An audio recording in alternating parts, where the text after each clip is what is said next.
Tonight at 5, a closer look at how public health officials conduct contact tracing after a case of measles was confirmed in a UW-Madison student. And as warmer air moves into southern Wisconsin and a weather system moves in at the same time, a little mix is on the way for southern Wisconsin. This quick weather system could bring slick conditions. I have the details. And later, why Madison may have to scale back some of its goals for developing the city's lakefront along John Nolan Drive. You're watching News 3 Now at 5. And good evening. Thanks for staying with us tonight. We're learning more about a carbon monoxide leak on Epic's campus that sent multiple people to the hospital. Our Sarah Carlson joins us now with the newest information. Sarah? Susan and Eric, commercial contractor J.P. Cullen released a statement that included several updates about this incident. They say the leak happened on a construction site, not an occupied building, and all of the people who were impacted were taken to the hospital and have since been released. J.P. Cullen says it's still reviewing the incident, but that it followed all proper safety protocols.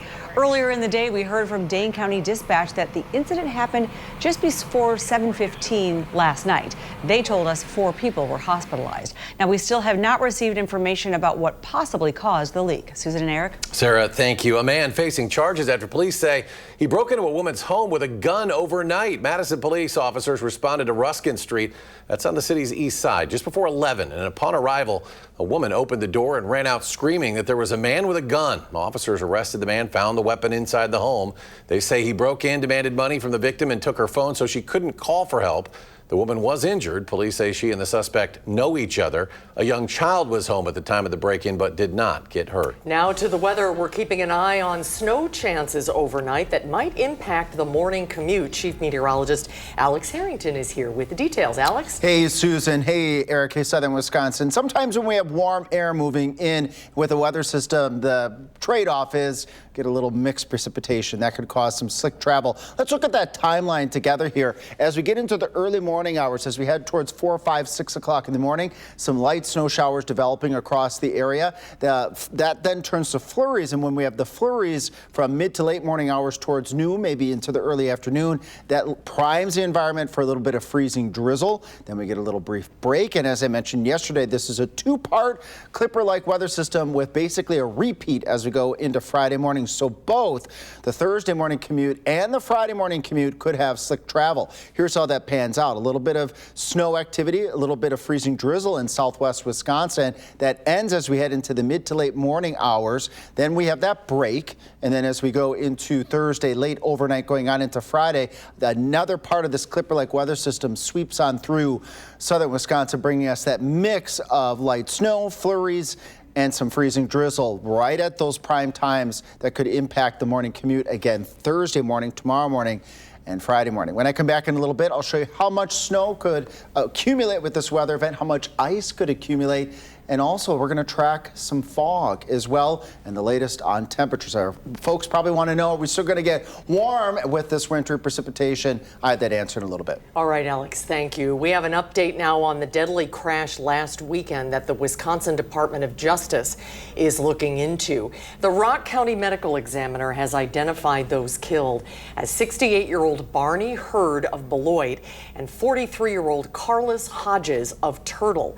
The crash happened Sunday at about 2:30 in the morning on Prairie Avenue and Cranston Road. Hurd died at the scene. Hodges died at the hospital later. Well, 2 families are without a home right now after a fire that happened in Monroe. It was reported about 11:30 last night.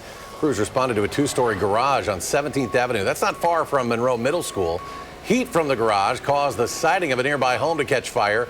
Crews were able to put out the fire, which made its way into the attic of the home. No one was hurt. Officials say the American Red Cross is now helping those 2 displaced families.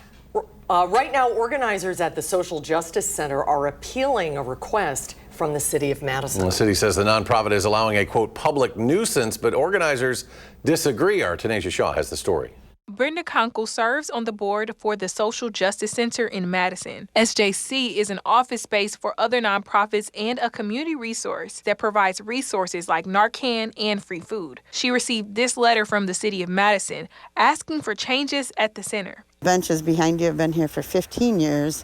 And the food pantry's been here for 6 years. City of Madison is asking the Social Justice Center to move this bench and this food pantry. And while it may seem like it's a simple move, organizers say that the goalpost keeps moving. And apparently they believe that if we remove these items, somehow it's going to cut down in crime in the neighborhood. The City of Madison says that this is needed because in 2025, Madison police received 212 calls in this area. I'll have more on this story and the response from the City of Madison tonight at 6.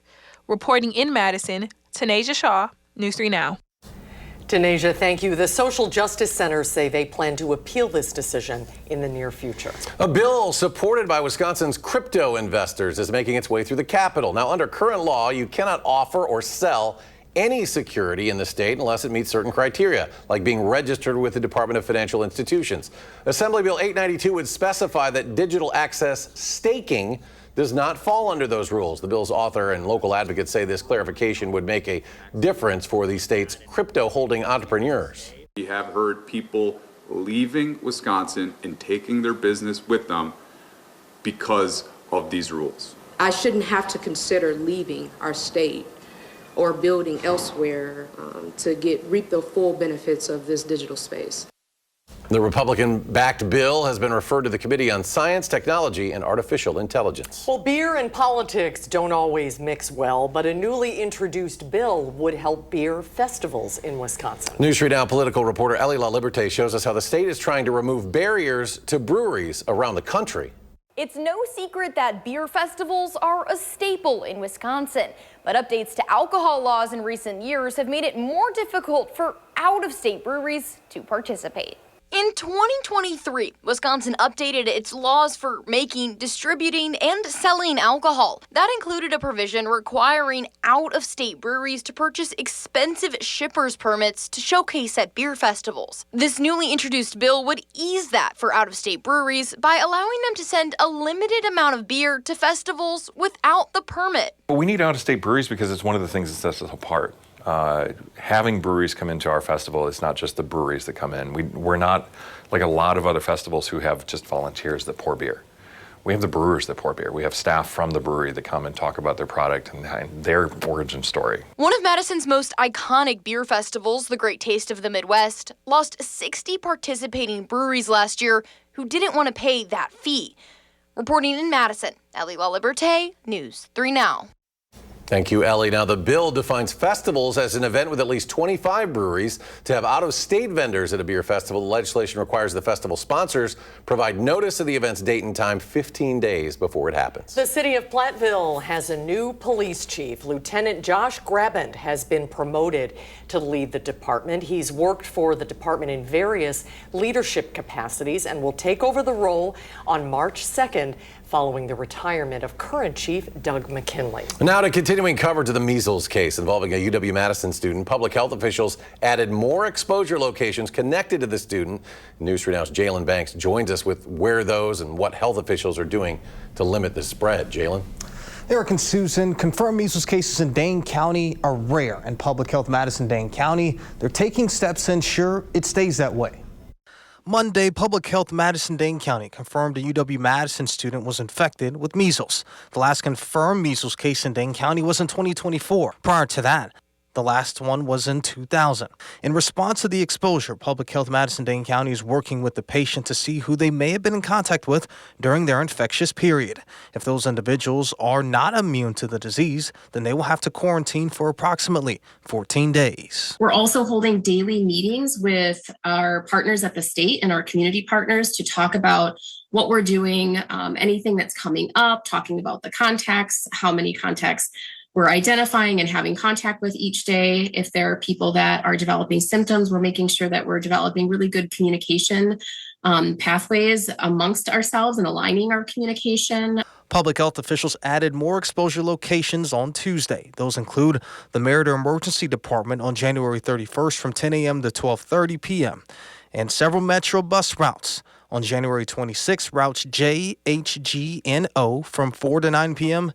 and January 28th on routes C1, J, O, and H from 10 a.m. to just after 3 p.m. Somebody that has measles, they are infectious 4 days before the onset of their body rash or their rash and 4 days after. So it's about 9 days of infectiousness, but it's before the body rash. So sometimes people have measles and are infecting others not knowing it. They don't know they're infectious, right? Now, measles are an airborne illness, and it does not stay on surfaces long, so the exposure locations do not have to go through any cleaning processes. Now, if you're fully vaccinated, the chances of contracting measles is low.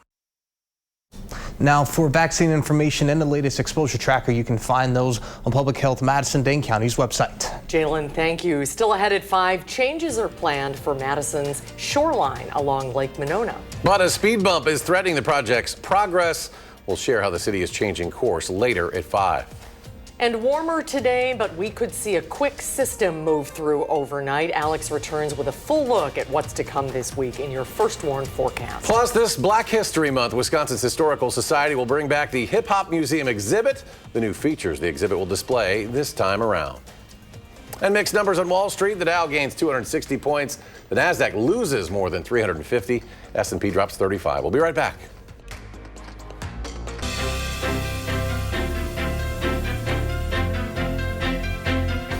This Black History Month, Madison's hip hop exhibit is reopening and expanding.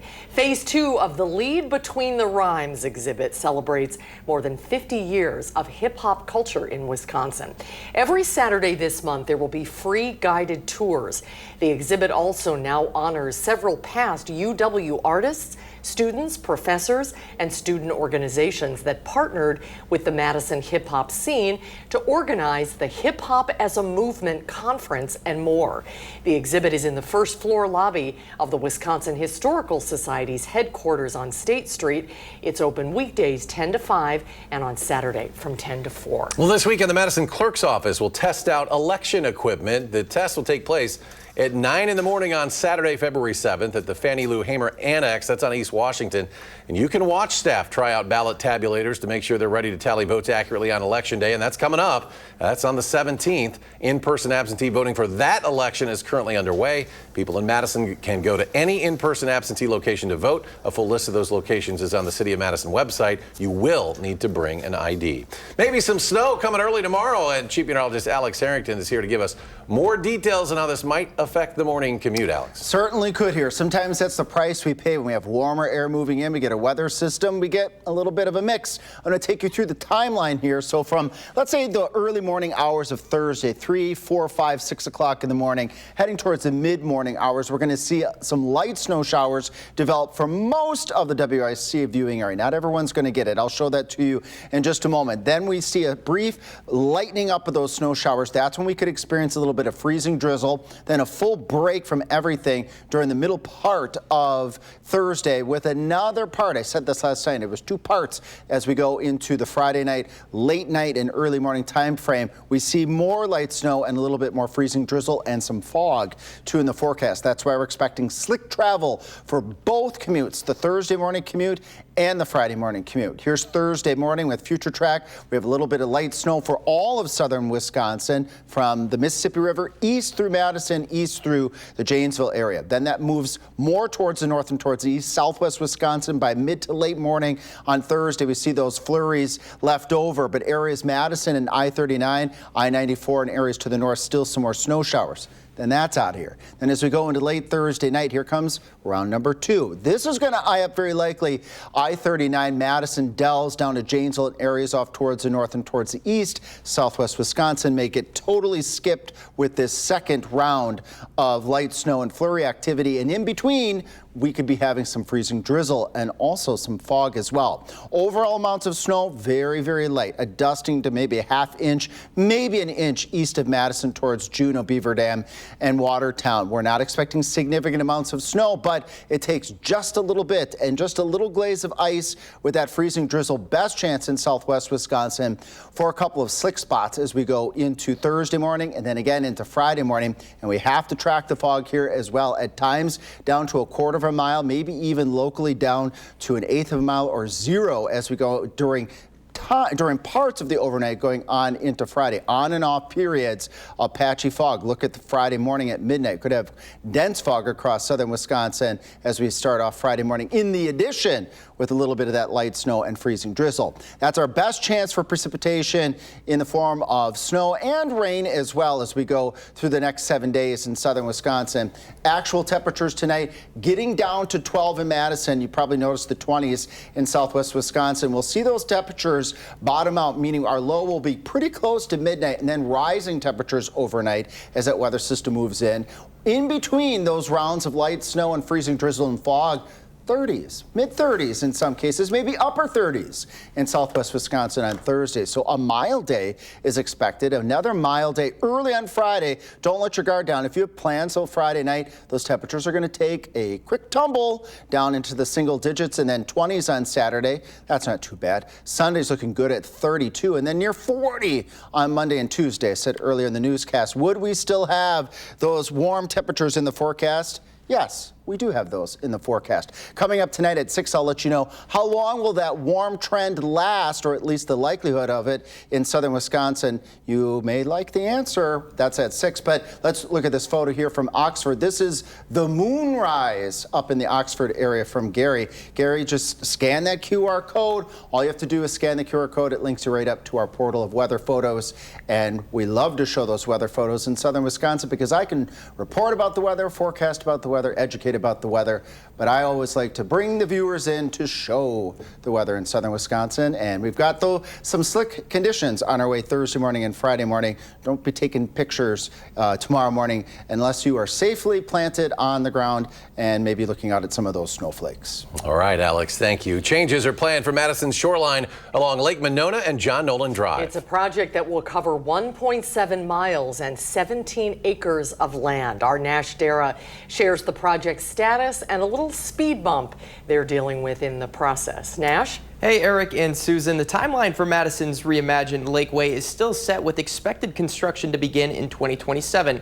However, budget constraints have called for the project to readapt as funding needed was higher than anticipated. But they are still very much so with a heightened excitement. Well, I'm really excited for it, actually. This is many, many years in the making, and it's hard to believe that we're almost a year away. The eyes of the project are focused in on the goals of Phase 1 currently. CEO of Madison Lakeway Partners, Jamie Power, shared she is most excited for separated biking, walking, and running paths alongside John Nolan Drive. Native plantings and new trees, as well as boardwalks that curve over water, will also heighten the experience of the view. Those are the main features of that portion of the Lakeway, which really is our focus right now. But there will be one main change to the project's current blueprint. The budget for that section of Phase 1 was $12 million. And what happened is that the cost estimates came back at 13.5. So we have to, like lots of big projects, we had to go back and try to figure out where can we scale back a little bit so that we stay within budget. One of the scaled back items Powers was referring to was the proposed Skyline Pier, which will now be brought down in size to fit within budget. District 4 Alderman Mike Verveer is equally as excited as Powers for all the new changes, but is most excited to see the new lake's connection to downtown. There really is no good, safe connection between much of the downtown and the Lake Monona shoreline. And so the Madison Lakeway project will achieve that long-time goal of making the lakes in Madison more accessible, in this case, in particular, Lake Monona more accessible. Eric and Susan, although construction of the Lakeway project isn't directly linked with construction happening on John Nolan Drive, a big portion of the project is based off the causeway's new improvements and completion timing. Phase 1 of the Lakeway is expected to be completed winter of 2028. All right, Nash, thank you. It's still ahead at 5, what a new national survey says about Americans' views on ICE as the Trump administration takes a step toward clawing back its operations in Minnesota.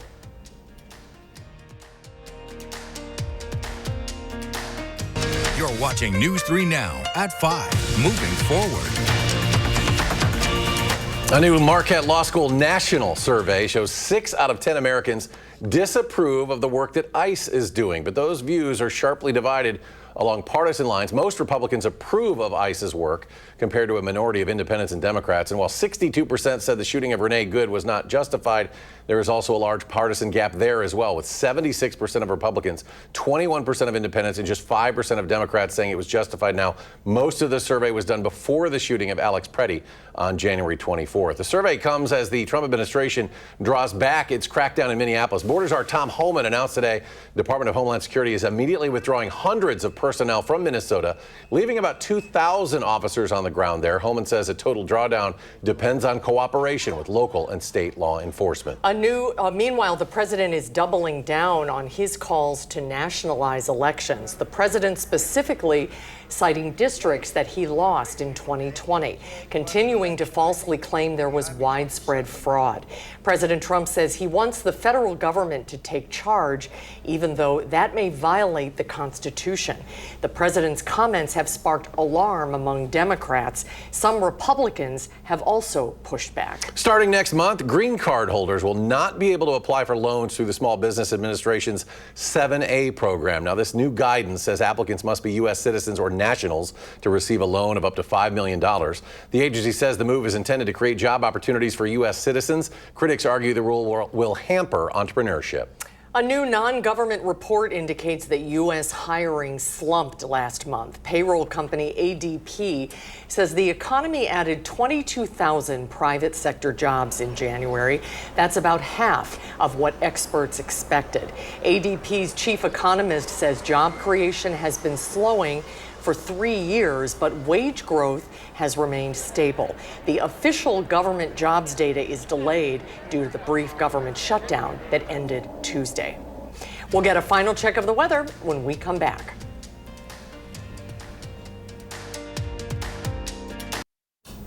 Coming up at 6, we'll tell you the record-breaking number of passengers the Dane County Airport served last year. That's coming up in 30 minutes on News 3 Now at 6. Alex is back. Keeping an eye on that early morning tomorrow. Those clipper systems, Clipper right? systems. Yeah, they're going to clip us with a little bit of mixed precipitation. That's the main takeaway as you look from left to right. A little light snow shower mixing with some freezing drizzle during the morning commute on Thursday. And then we repeat that again on Friday morning. Also some locally patchy dense fog is a possibility too. So take it easy Thursday morning and Friday morning. And don't forget those roads are cold. Yeah. At 6, I'm going to talk about warm temperatures. How long are they going to last? You don't want to miss that. All right. Thanks, Alex. Thanks for watching tonight at 5, everybody. We'll be back in 30 minutes for News 3 Now at 6. You can always find us streaming 24/7 on Channel 3000+.